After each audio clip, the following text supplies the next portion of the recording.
महाराष्ट्राच्या जनतेला काल धक्का बसलाय की उद्धव ठाकरे हे नेहमी त्यांचं भाषण माझ्या हिंदू बहिणी बांधवांनो असं करायचे। काल त्यांनी हिंदू बहिणी बांधवांचाही उल्लेख केला नाही। शेवटी मताच्या राजकारणाकरता उद्धव ठाकरे इतकी लाचारी पत्करली आहे की त्यांनी उदयनिधी स्टालिन सोबत मांडीला मांडी लावून बसले। ज्या उदयनिधी स्टालिननी हिंदू धर्म संपवण्याची भाषा केली ते राहुल गांधीला असे शरण गेले आहेत की राहुल गांधींनी वारंवार ओबीसी समाजाचा अपमान केला आणि स्वातंत्र्यवीर सावरकरांचा अपमान केला। मताच्या राजकारणाकरता उद्धव ठाकरे हे खऱ्या अर्थाने संपूर्ण बिघडलेले आहेत आणि आपला आपला परिवार वाचवण्याकरता सर्व नेते कालच्या बैठकीत आले होते। पण बघा जनतेला समजलं काल 50% खुर्च्या सोडून लोक चालले गेले।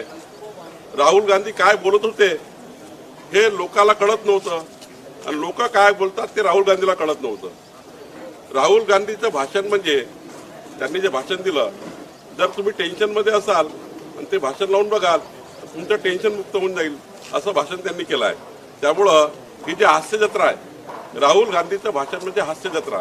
काही विजन नाही, देशाचं विजन नाही, टीका टिप्पणी, मोदीजीवर टीका टिप्पणी एवढाच अर्थ आहे। देशाकरता काय करणार आहे, विकासाचं काही नाही आणि त्यामुळं ही हास्य जत्रा झाली आहे। कालची सभा ही हास्य जत्रा होती, यापेक्षा काही नव्हतं।